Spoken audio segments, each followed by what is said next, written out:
Di dalam buku itu satu, ada yang besar. Di satu sama satu. Itu sudah dua mata kuliah. Nah, di situ saja Anda akan bisa menemukan banyak orang, banyak teoretisi yang mengembangkan sosiologi atau teori-teori sosiologi. Hal-hal apa ya? Itu tadi yang saya jelaskan adalah latar belakang lahirnya sosiologi dan bagaimana pemikiran Durkheim meninggalkan cara-cara ilmu alam yang dirintis mula-mula oleh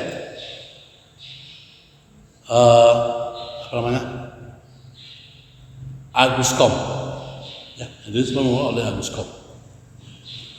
Dalam perkembangan selanjutnya, dalam perkembangan dunia, banyak melahirkan teori-teori sosiologi yang baru.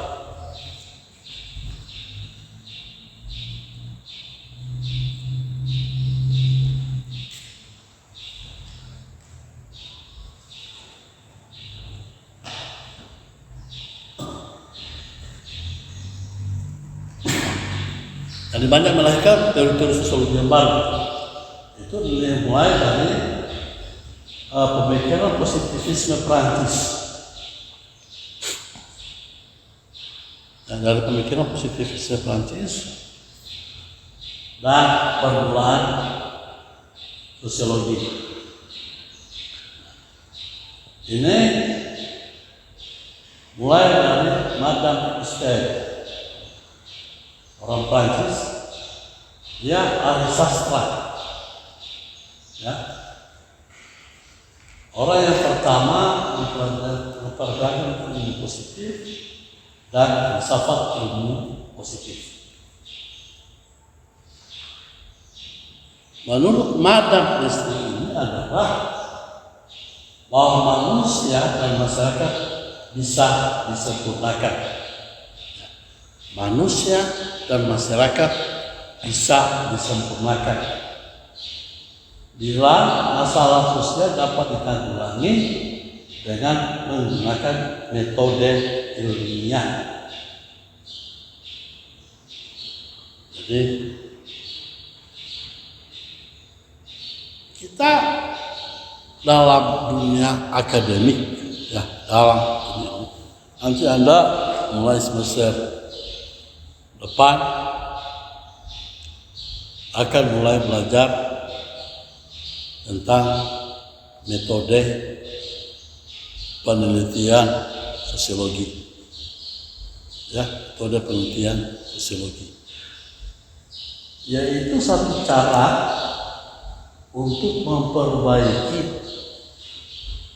manusia atau menyempurnakan manusia dan masyarakat.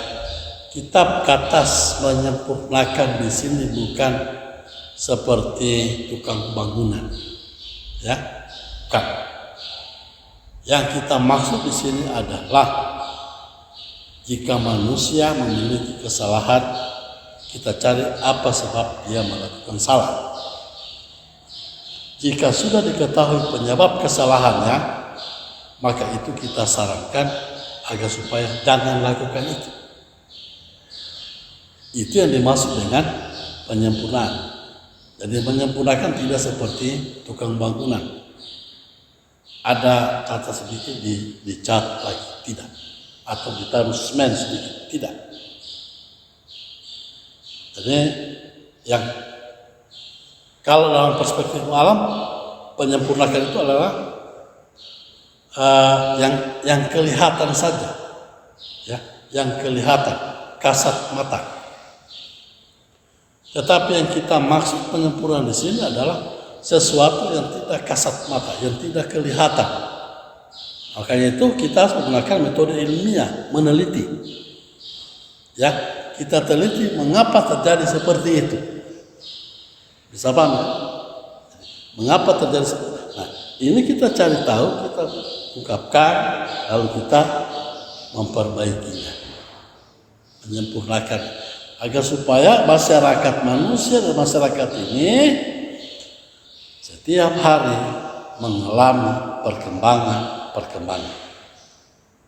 ya, mengalami perkembangan. Itu yang dimaksudkan oleh Madame Stirling, ya. Berikutnya, pada awal abad ke-19, ya, bidang sosiologi itu sudah dikhususkan dibandingkan dengan khusus yang lain. Nah, tadi psikologi, antropologi. Nah, awal-awal perkembangannya terutama antara sosiologi dan antropologi. Sosiologi itu lebih banyak ditujukan pada masyarakat perkotaan, sementara antropologi lebih banyak dikhususkan pada masyarakat pedesaan. Dalam perkembangan selanjutnya, tadi masuk pada pertengahan abad ke-19, kedua ilmu ini sudah sulit untuk dibedakan, karena sosiologi juga mempelajari, karena manusia jadi objeknya, maka dia mempelajari juga masyarakat pedesaan. Begitu juga antropologi, karena objeknya sama adalah manusia, juga mempelajari masyarakat perkotaan dari sisi kebudayaannya, ya, dari sisi kebudayaannya.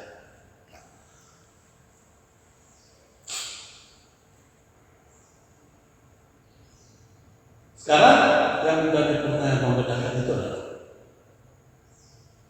apa substansi yang dipelajari oleh sosiologi itu, yaitu fenomena sosial. Fenomena sosial. Tahu fenomena? Pemandangan, ya. Apa yang kelihatan, ya. Apa yang kelihatan sehari-hari yang dilakukan oleh manusia.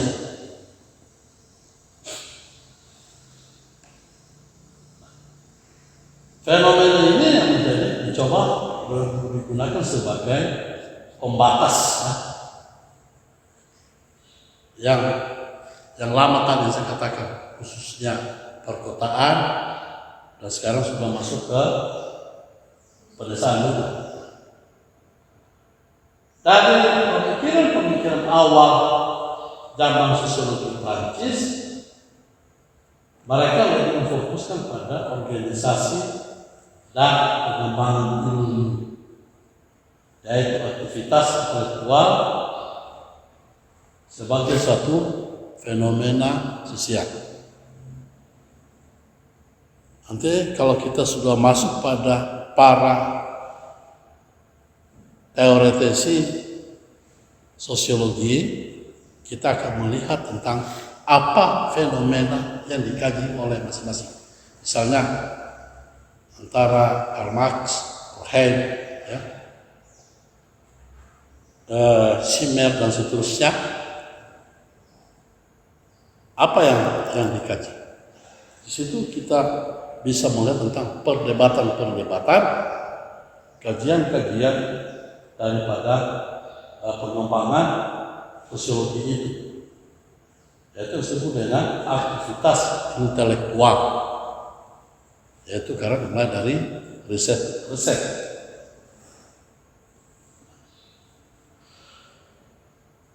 Kemudian dikemukakan oleh Agustin bahwa hukum evaluasi intelektual diatur oleh pengembangan dari pikiran manusia, dan Auguste Comte menggunakan istilah positivisme, sehingga dari pemikiran itu ia menggambarkan tentang kumulasi epistemik. Ya, ini istilah filsafat, di mana puncak daripada pemikiran manusia. Ya, di mana pemikiran daripada pemikiran manusia. Awal mula dari perkembangan ilmu itu. Ya, awal mula dari perkembangan ilmu itu. Dan bagaimana dia mengembangkan hingga menemukan kata sosiologi. Ini dimulai dari dia mencoba melakukan sintesa, ya, mengurai. Nah, itu saya katakan tadi, sintesa yang coba dikemukakan oleh Auguste Comte antara lain misalnya bagaimana manusia dalam tahap pertama, tahap kedua, dan tahap ketiga yang disebut dengan hukum 3 tahap. Nah, sintesa-sintesa yang dilakukan ini untuk bisa menjelaskan bagaimana perkembangan pemikiran manusia. Ya, menjelaskan bagaimana perkembangan pemikiran manusia. Ini yang disebut oleh Auguste Comte itu adalah positivisme. Ya, positivisme itu yang disebut tadi kumulasi dari epistemik, ya, dari puncak atau keseluruhan dari perkembangan ilmu pengetahuan itu sendiri.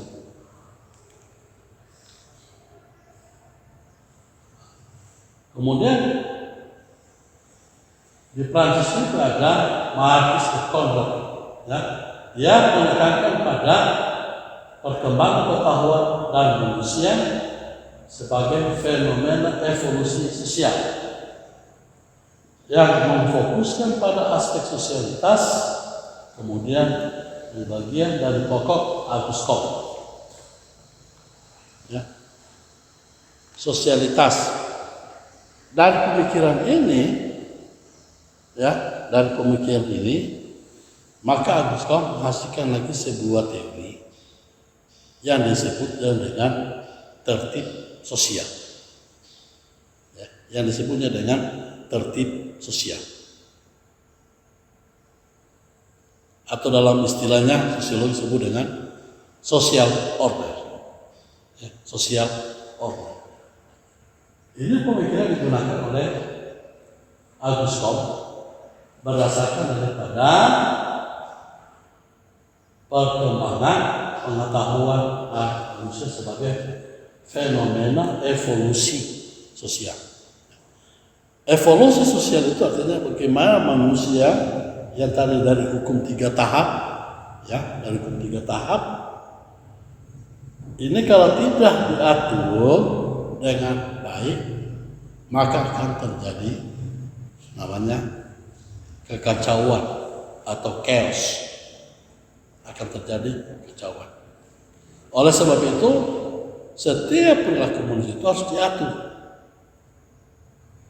Itulah dalam teori Auguste Comte disebut dengan social order, tertib sosial. Agar supaya perkembangan dari tahap 1 ke tahap 2 sampai ke tahap 3 itu, sampai pada pemikiran positivisme itu, manusia itu bisa mengalami satu kesempurnaan.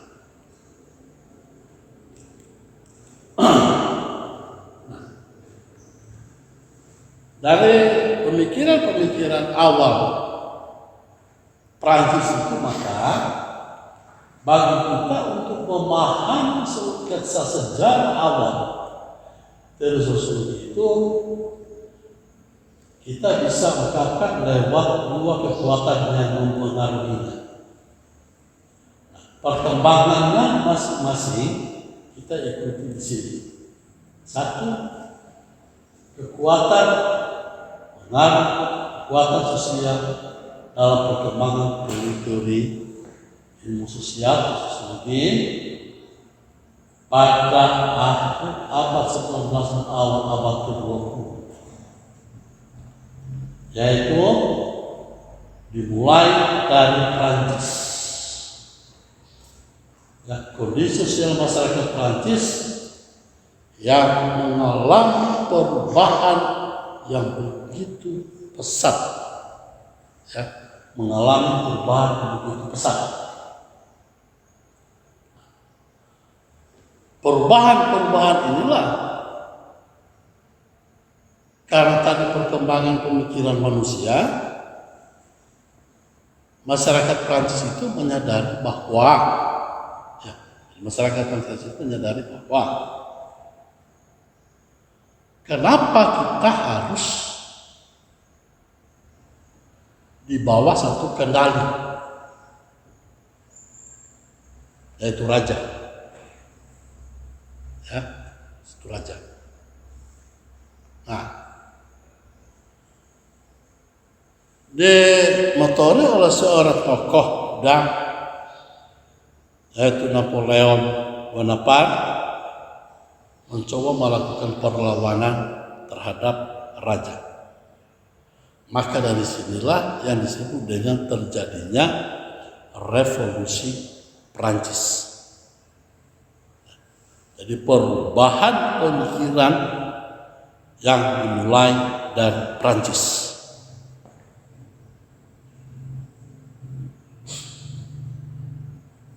Dari sini kita coba lihat bahwa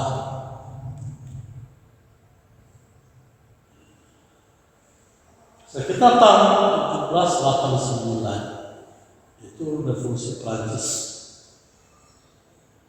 yang memiliki efek positif dan negatif terhadap masyarakat. Efek negatifnya adalah kesemrautan dan penyakit sosial. Inilah muncul pemikiran-pemikiran untuk mengkaji, ya, untuk mengkaji mengapa terjadi kekacauan atau kesemrautan dan mengapa terjadi penyakit-penyakit sosial. Artinya bahwa dalam revolusi Prancis itu terjadi kebebasan.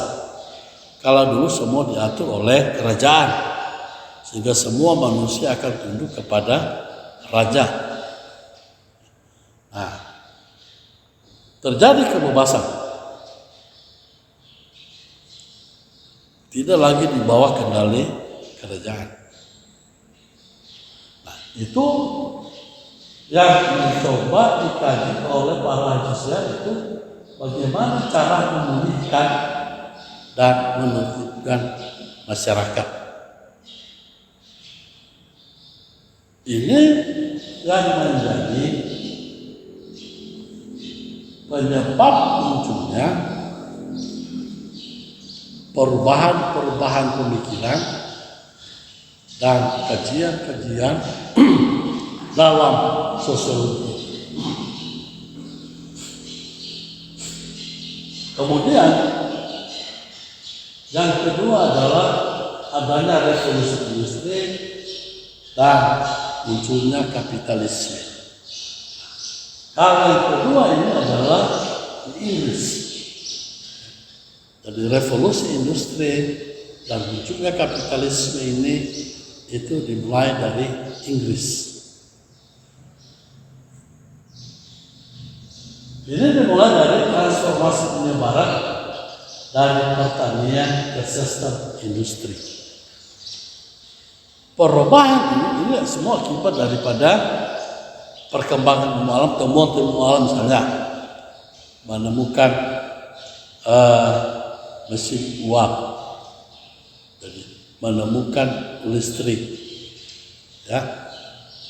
Oleh penemuan-penemuan ini, maka di kota-kota mulailah didirikan pabrik-pabrik, ya. Didirikan pabrik-pabrik. Inilah perubahan perubahan, transformasi ya di Eropa pada umumnya dari pertanian ke sistem industri yang besar-besar. Apa akibatnya? Kaum tani itu meninggalkan ladang dan usaha pertanian mereka. Jadi meninggalkan ladang, usaha pertanian mereka, dan mereka bekerja di industri yang ditawarkan oleh pabrik itu. Kan mendirikan pabrik membutuhkan tenaga kerja. Belum pabrik seperti sekarang, ya sudah banyak dikelola secara otomatis dan sudah dikerjakan oleh robot. Tapi pabrik mula-mula lebih banyak dikerjakan oleh manusia. Jadi pengerahan tenaga kerja yang cukup banyak. Dengan demikian, apa dampaknya kalau banyak terjadi urbanisasi?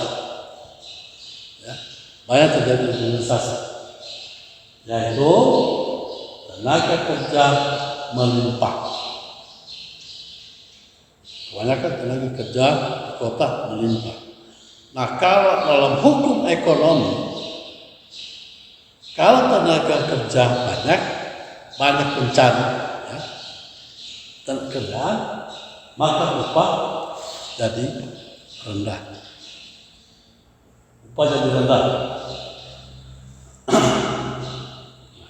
Kondisi ini menjadi sebab musabab, ya, reaksi kaum kapitalisme. Sebab dari kaum itu kaum pemilik modal.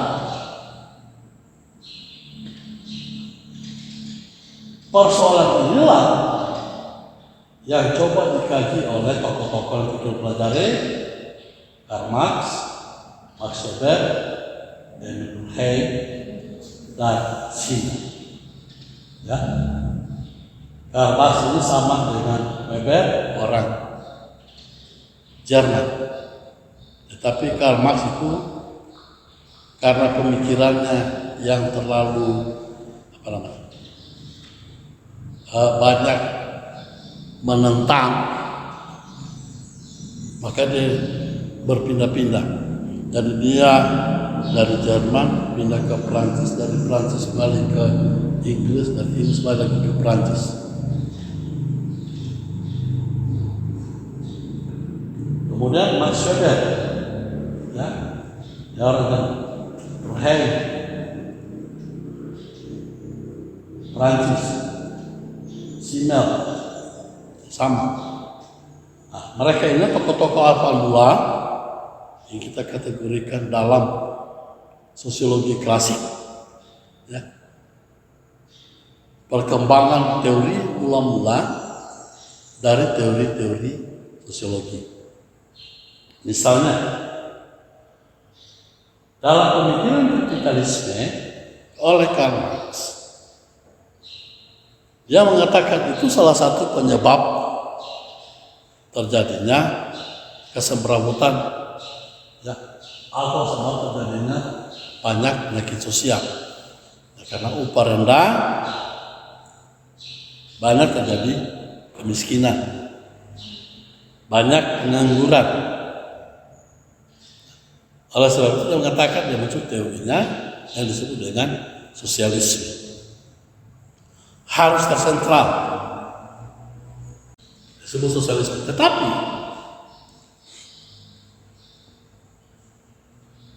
Max Weber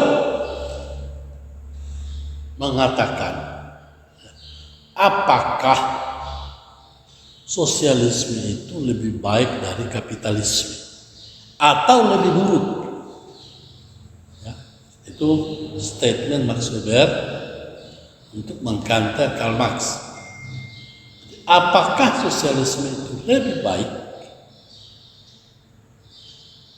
dari kapitalisme atau sebaliknya lebih buruk. Maka untuk mengcounter pemikirannya Karl Marx, Max Weber menciptakan sebuah teorinya yang disebut dengan etika Protestan.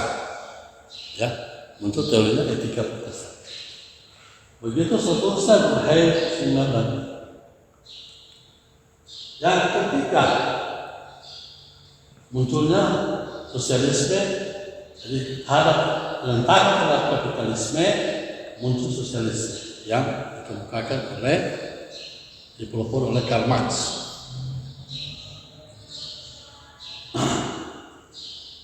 Orang sosialisme ini adalah mengatasi keburukan sistem industri dan kapitalisme.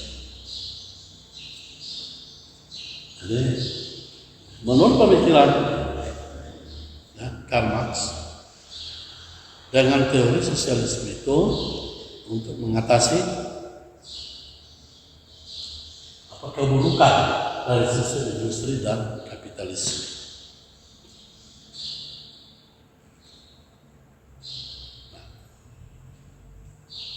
Sehingga dari pemikiran itu Karl Marx mencoba bagaimana bisa menciptakan masyarakat tanpa kelas. Jadi, menciptakan masyarakat tanpa kelas. Jadi, dengan teori sosialisme dia berusaha untuk mencoba masyarakat tanpa kelas.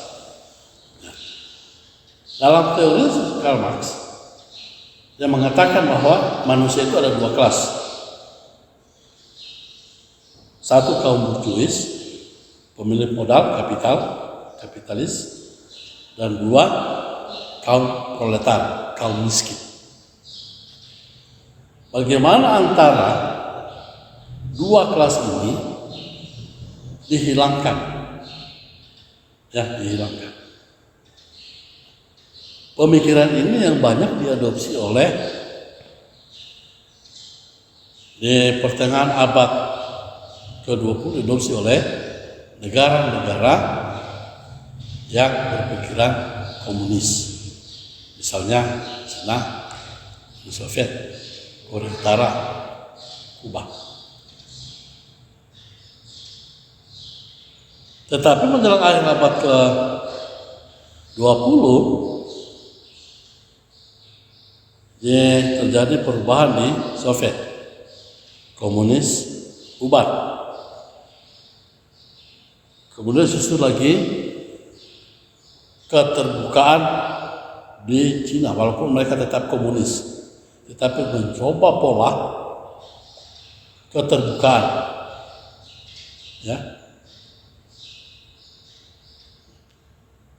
Yang masih bertahan sampai sekarang ini tinggal Korea Utara dan Kuba yang mempertahankan sistem komunis, yaitu masyarakat tanpa kelas. Masyarakat tanpa kelas.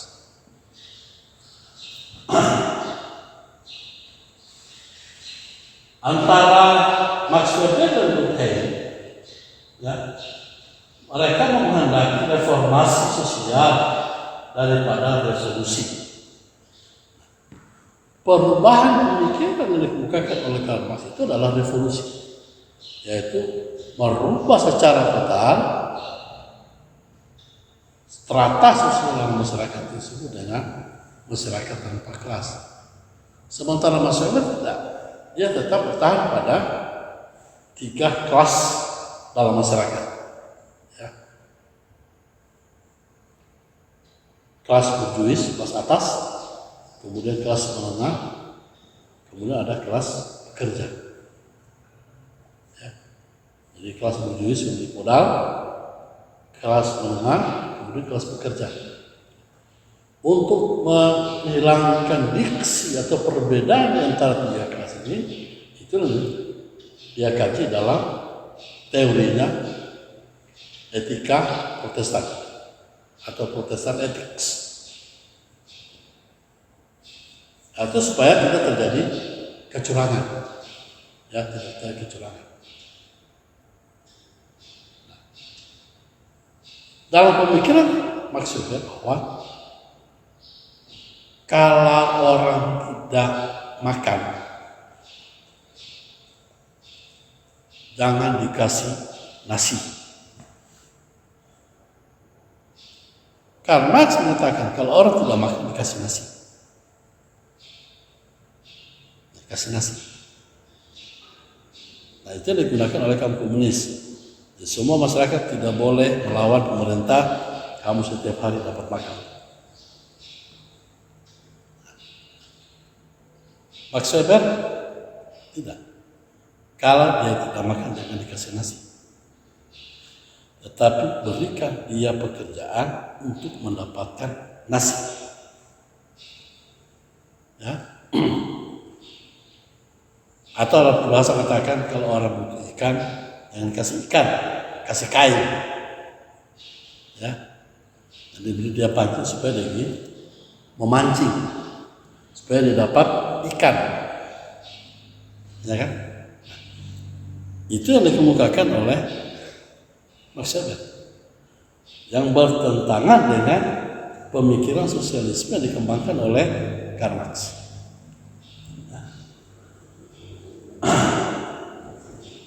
Nah, mengapa dia tidak suka ini revolusi sosial?